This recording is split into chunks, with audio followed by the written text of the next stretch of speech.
Bismillahirrahmanirrahim. Assalamualaikum warahmatullahi wabarakatuh.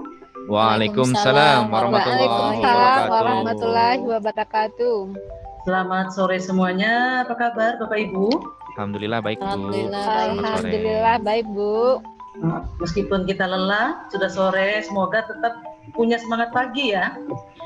Insya Allah.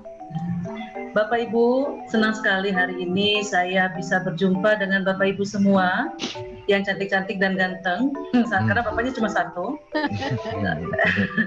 Dalam acara IHT kita, di mana seperti yang Bapak Ibu sudah ketahui bahwa sekolah kita sudah menjadi sekolah penggerak ya Bapak Ibu.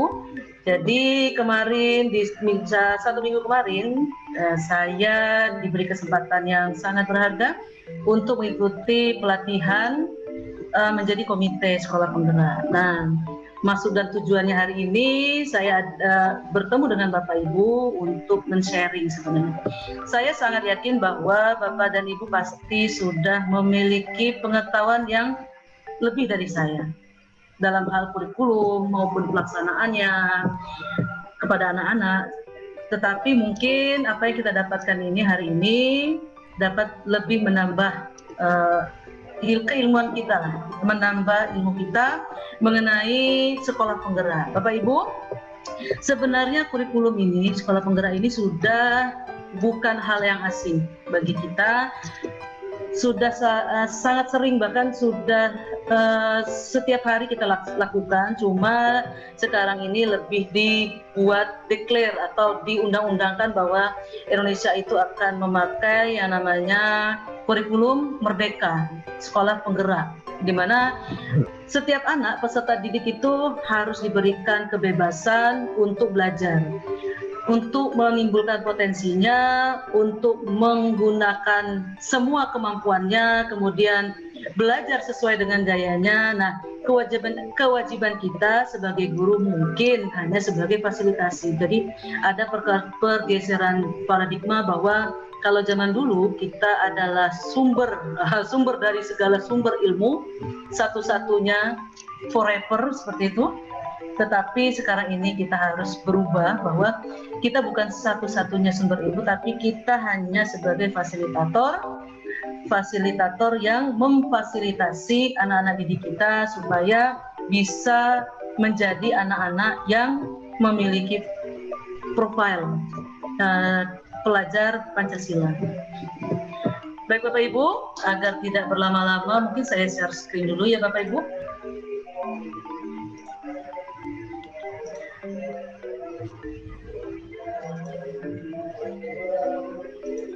Sudah terlihat Bapak Ibu? Sudah ya? Baik. Nah Bapak Ibu, kemarin-kemarin kita sudah belajar dari teman-teman yang lain yang ikut sebagai komite mengenai apa itu profil Pancasila, belajar yang memerdekakan, kemudian termasuk ke dalam kerangka kurikulumnya. Nah selanjutnya bagian saya nih hari ini untuk menyampaikan mengenai penyusunan modul sekolah penggerak. Modul. Saya rasa Bapak Ibu mungkin bukan hal yang baru mendengar hal seperti ini, ya kan? Iya Pak ya. Betul. Oh iya. Iya Pak ya, iya. Baik. Nah Bapak Ibu, hari ini kita akan sama-sama sharing bagaimana sih penyusunan modul di sekolah penggerak. Mungkin nanti Bapak Ibu akan menemukan perbedaannya atau malah persamaannya, ya. Nah Bapak Ibu, sebelum kita masuk ke dalam topiknya, mungkin ada pertanyaan nih untuk Bapak Ibu semua. Apa yang Bapak Ibu ketahui tentang modul belajar atau RBP? Boleh, Cung? Oke, Pak Heri silakan. Saya Bu. Duluan Pak Heri. Pak Heri dulu, Bu Emil ya. Silakan Pak Heri. Jadi Ya, modul oke. itu sekumpulan materi pembelajaran ya Bu ya? Sekumpulan materi belajar. Oke. Berarti kata kuncinya? Materi belajar. Materi belajar. Oke. Bahan Terima kasih, ajar. Pak Heri. Bahan ajar. Oke. Oke, terima kasih Pak Heri. Mungkin Bu Mil dan Bu Ceni ingin menambahkan? Iya, oke Bu. Jadi ini kan ada dalam kurungnya ada Ibu bikin RPP.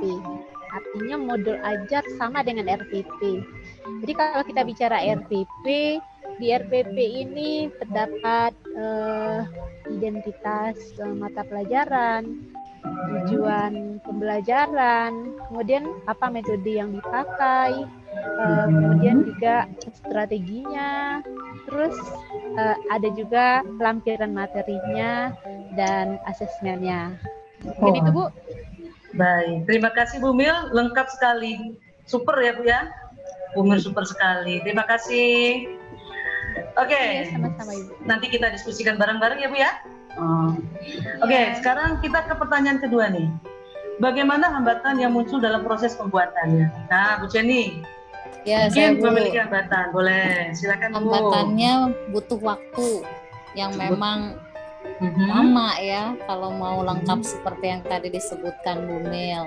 Lalu juga ya harus juga kita sudah paham tujuan-tujuan dari proses pembelajaran itu apa, lalu step-stepnya juga, atau ya pokoknya seperti RPP kan ya Bu, kita sudah menyiapkan gitu guru itu kita mau skenario-nya seperti apa. Nah itu kita harus seperti itu aja Bu.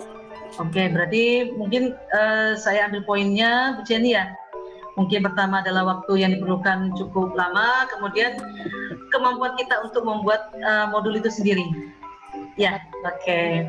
Mungkin permasalahan yang sama, hambatan yang sama mungkin ditemui oleh Bapak dan Ibu ya. Oke. Nah, Bapak Ibu, kita sekarang masuk dulu ya. Oke, saya terima, saya tampung dulu jawabannya. Sekarang kita masuk ke, nah, sebenarnya apa sih modul ajar itu? Nah, secara konsep Bapak Ibu, bahwa modul ajar adalah sejumlah alat atau sarana, metode petunjuk dan pedoman yang dirancang secara sistematis dan menarik. Artinya bahwa modul ajar ini adalah alat, sebenarnya media pembelajaran yang harus dirancang secara sistematik dan menarik. Karena kalau misalnya tidak sistematis, itu kan nanti membuat anak-anak juga akan kerepotan untuk memahaminya. Kemudian menarik, ya karena anak-anak itu kan senangnya yang sesuatu yang menarik-menarik, penuh warna, seperti itu ya Bapak Ibu ya? Betul. Iya, sama seperti Pak Heri kan, senang yang cantik-cantik, seperti itu ya Pak ya? Iya, betul. Oke, kita lanjutkan. Nah, konsep juga tentang modul belajar juga adalah implementasi dari alur tujuan pembelajaran yang dikembangkan dari capaian pembelajaran dengan profil Pancasila, pelajar Pancasila sebagai sasaran. Nah, kemarin-kemarin rekan kita yang lain sudah menjelaskan tentang alur tujuan pembelajaran, di mana alur ini adalah sebenarnya rangkaian dari tujuan-tujuan pembelajaran yang kita turunkan dari capaian pembelajaran. Kalau yang zaman dulu itu capaian ini silabus ya Bu ya? Silabus. Nah, itu persamaannya adalah silabus. Kemudian nanti dari silabus akan diturunkan menjadi tujuan. Kalau dulu itu mungkin KD, kompetensi dasar. Nah, selanjutnya kompetensi dasar ini akan diturunkan ke tujuan-tujuan operasional yang lebih kecil, meramunya sehingga tujuan kita akan tercapai. Itu namanya alur tujuan pembelajaran. Right? Nah, Bapak Ibu, guru perlu memahami. Jadi kita itu perlu memahami bahwa modul ajar agar proses pembelajaran lebih menarik dan bermakna. Jadi bukan hanya dia membaca karena keharusan, tapi nantinya modul ajar itu akan membawa suatu makna yang dalam bagi anak peserta didik kita. Oke Bapak Ibu, kalau digambarkan dia seperti sini ya Bapak Ibu, seperti yang di sini. Nah ini diagramnya seperti sini, mungkin kita baca, di mana tujuannya itu ada di tengah-tengah yang akan dicapai. Kemudian capaian, mungkin kita bisa lihat dari depan, dari atasnya. Modul ajar itu ini alat untuk menyampaikan alur pembelajaran, di mana alur pembelajaran itu diturunkan dari capaian pembelajaran yang nantinya muara tujuannya besarnya itu adalah profil pelajar Pancasila. Oke Bapak Ibu, saya lanjutkan. Selanjutnya apa saja sih sebenarnya model komponen modul ajar. Nah Bapak Ibu, sebelum kita masuk ke komponen, maka kita harus melakukan pendekatan perkembangan kurikulum. Bapak Ibu, ciri khas dari kurikulum Merdeka itu adalah karakteristik. Jadi kita harus benar-benar memperhatikan karakteristik, kompetensi, dan minat anak dari setiap fase-fasenya. Jadi kalau anak-anak kita adalah anak SMA, kelas 10 ada di fase E, dan kelas 11 dan 12 ada di fase F, seperti itu ya. Kemarin sudah disampaikan. Kemudian perbedaan tingkat pemahaman berarti dia apakah sudah paham atau belum, kemudian variasi jarak, seperti itu. Selanjutnya adalah sudut pandang. Jadi sudut pandang pelajar ini harus sangat kita perhatikan karena setiap individu dari peserta didik kita itu dibangun, dilatar belakangi oleh background sosial, keluarga, dan sebagainya yang sangat berbeda. Selanjutnya bahwa belajar itu harus berimbang, artinya tidak boleh berat sebelah, intelektualnya yang ditinggikan, intelijennya, tetapi secara sosial dia tertinggal. Jadi dia harus benar-benar balance seperti itu. Kemudian tingkat kematangan dari setiap peserta didik kita. Tentu kalau kita misalnya mengajar di kelas 10, itu akan berbeda dengan di kelas 12, seperti itu yang kematangannya pasti lebih tinggi dibandingkan anak kelas 10. Nah, dari pendekatan perkembangan modul ini, Bapak Ibu, baru kita akan masuk ke komponen daripada modul. Komponen modul itu sebenarnya secara garis besar terdiri dari 3. Apa saja? Nah, ada kompetensi umum, ada informasi inti, dan ada lampiran. Nah, informasi umum itu isinya antara lain ada identitas sekolah, jadi sekolah kita apa, kemudian ada kompetensi awal, apa yang sudah dikuasai oleh anak-anak untuk mempelajari capaian kompetensi yang sekarang yang akan kita ajarkan, kemudian profilnya apa yang masuk ke dalam pembelajaran hari itu. Misalnya, kita mau belajar tentang praktikum nih, seperti kita mau buat modul pembelajaran tentang praktikum. Maka di praktikum itu profil pelajar Pancasila yang sangat menonjol pasti adalah apa, Bapak Ibu? Pasti gotong royong. Gotong royong. Kreatif. Kemudian apalagi kreatif. Oke, ini tulisan Ibu cakep banget ya. Maaf ya. Kemudian ada lagi apa? Pasti mandiri ya? Mandiri, Bu. Ya. Oke, mandiri. Seperti itu ya Bapak Ibu ya? Siap. Nah, selanjutnya ada sarana dan prasarana apa yang kita perlukan. Mungkin kita perlu, kalau pembelajaran pandemi berarti kita perlu laptop, kemudian jaringan internet, seperti itu ya.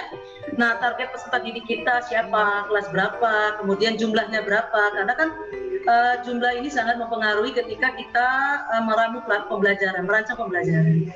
Ya, selanjutnya adalah model yang kita gunakan, apakah dia ceramah ataukah diskusi, seperti itu ya. Nah, itu masuknya ke dalam informasi umum. Selanjutnya Bapak Ibu adalah ada informasi inti yang isinya adalah adanya tujuan pembelajaran, kemudian ada tujuan pembelajaran, kemudian pemahaman bermakna. Jadi materi ini kita pelajari untuk apa sih? Gunanya untuk apa? Kita belajar tentang misalnya identifikasi karbohidrat. Apa sih gunanya? Kenapa kita harus mengidentifikasi karbohidrat? Ternyata kalau karbohidrat itu, gitu kan, ada di urin kita, maka kita dipastikan menderita diabetes, penyakit yang tidak mematikan tapi membawa kematian. Itu gimana? Nah, selanjutnya ada pertanyaan pemantik yang mampu memotivasi anak didik kita, kemudian persiapan pembelajarannya seperti apa. Selanjutnya adalah kegiatan pembelajarannya juga seperti itu. Seperti apa yang harus kita rancang sehingga tujuan pembelajaran kita tercapai, bentuk asesmennya yang tepat seperti apa. Jadi tidak semua jenis asesmen itu bisa baik, tepat untuk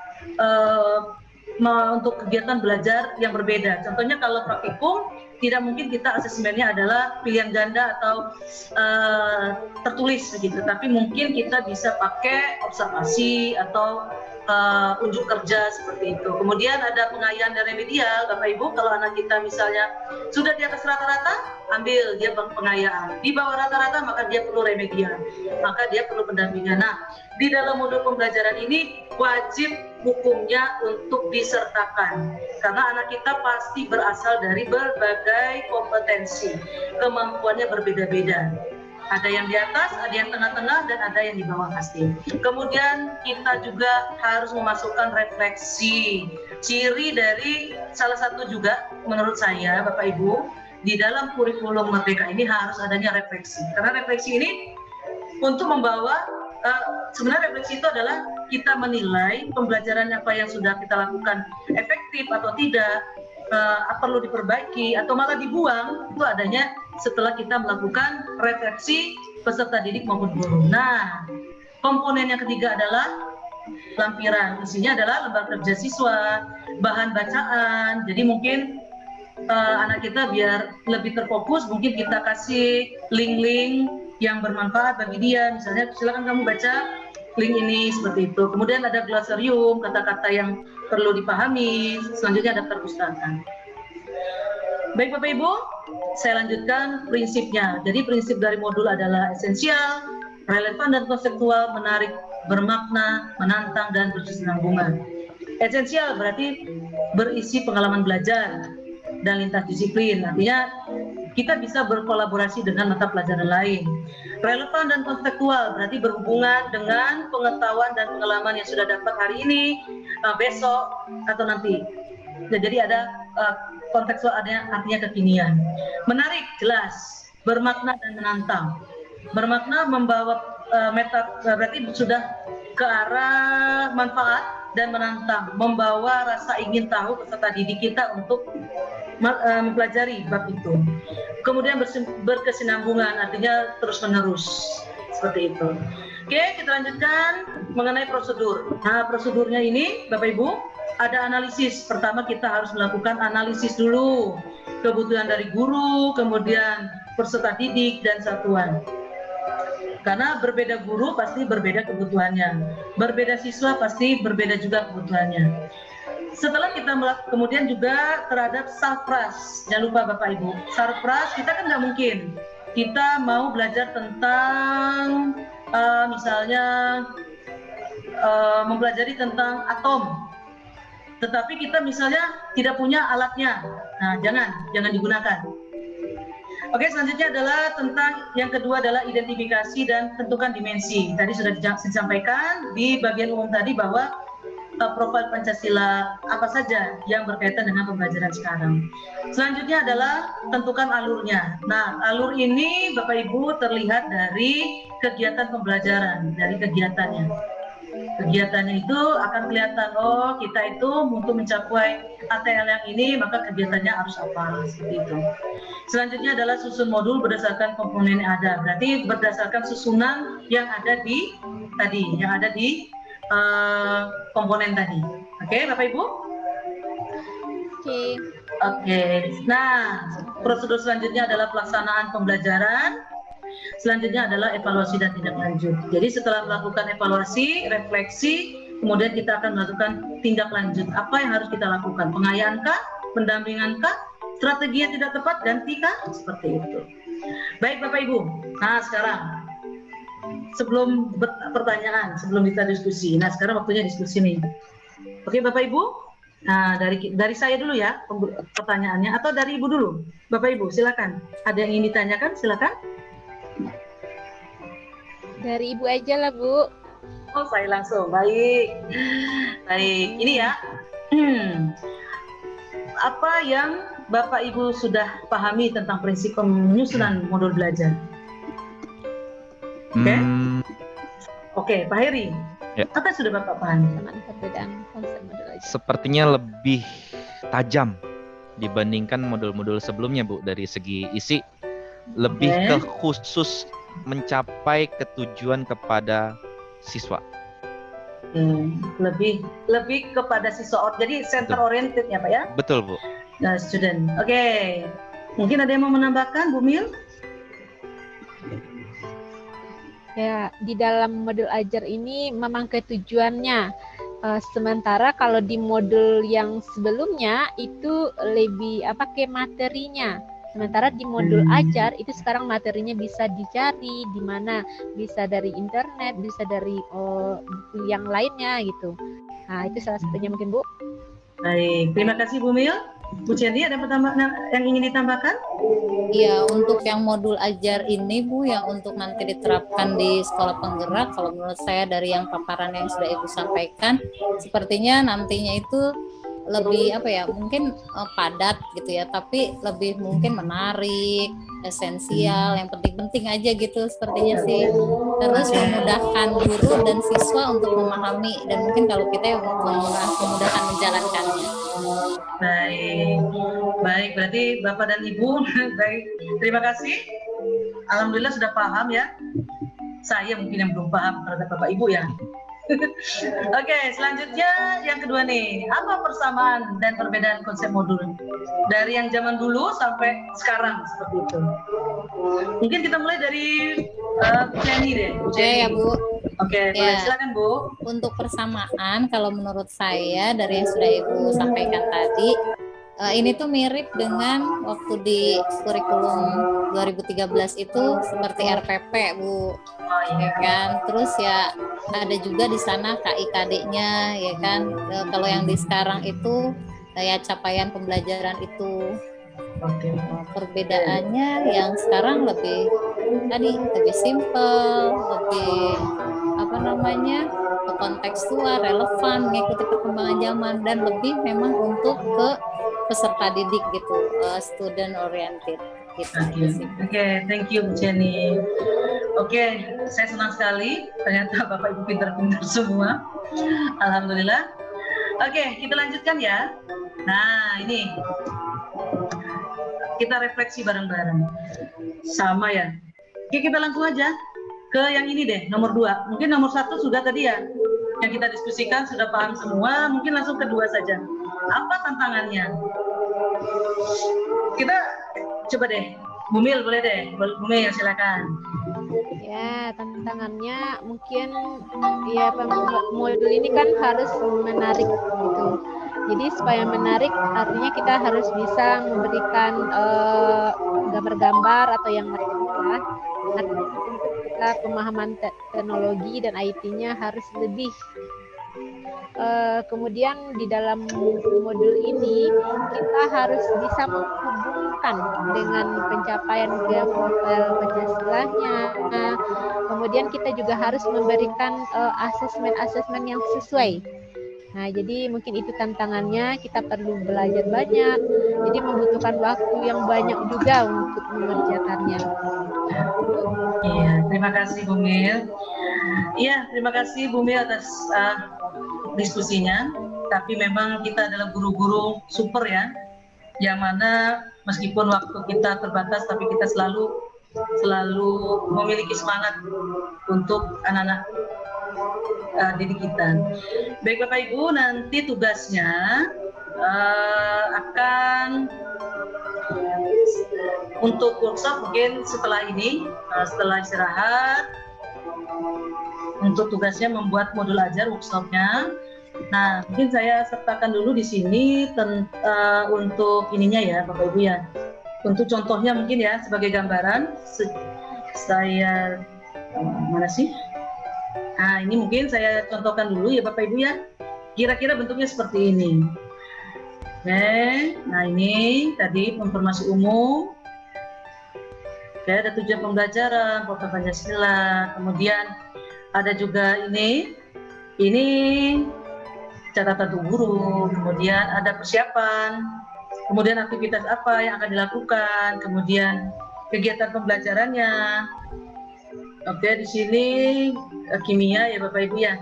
Kemudian ada refleksi dari kegiatan pembelajaran. Kemudian harus disertakan rubrik penilaiannya juga. Selanjutnya ada juga glosarium, refleksi untuk guru. Kemudian daftar pustaka jangan lupa.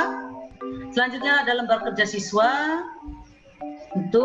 Kemudian jangan lupa juga ada jawabannya, biar kita nggak nyari-nyari lagi. Selanjutnya ada refleksi siswa, kita masukkan juga. Selanjutnya ada pengayaan dan remedial Bapak Ibu, dan adanya asesmen sumatif. Saya kira demikian. Mungkin masih ada yang ingin ditanyakan Bapak Ibu? Cukup ya, cukup jelas. Kayaknya cukup ya Ibu. Nanti kalau ada yang ragu ditanyakan aja pas bekerja. Boleh, silakan. Baik Bapak Ibu, terima kasih sudah hadir dalam IHP ini. Mudah-mudahan apa yang kita sharing sedikit ini bermanfaat bagi kita semua dalam menjalankan tugas kita sebagai guru. Saya akhiri, kurang lebihnya saya mohon maaf. Saya akhiri, assalamualaikum warahmatullahi wabarakatuh. Waalaikumsalam warahmatullahi wabarakatuh. Makasih Bu Maya, ilmunya sangat luar biasa. Makasih. Terima kasih. Terima kasih.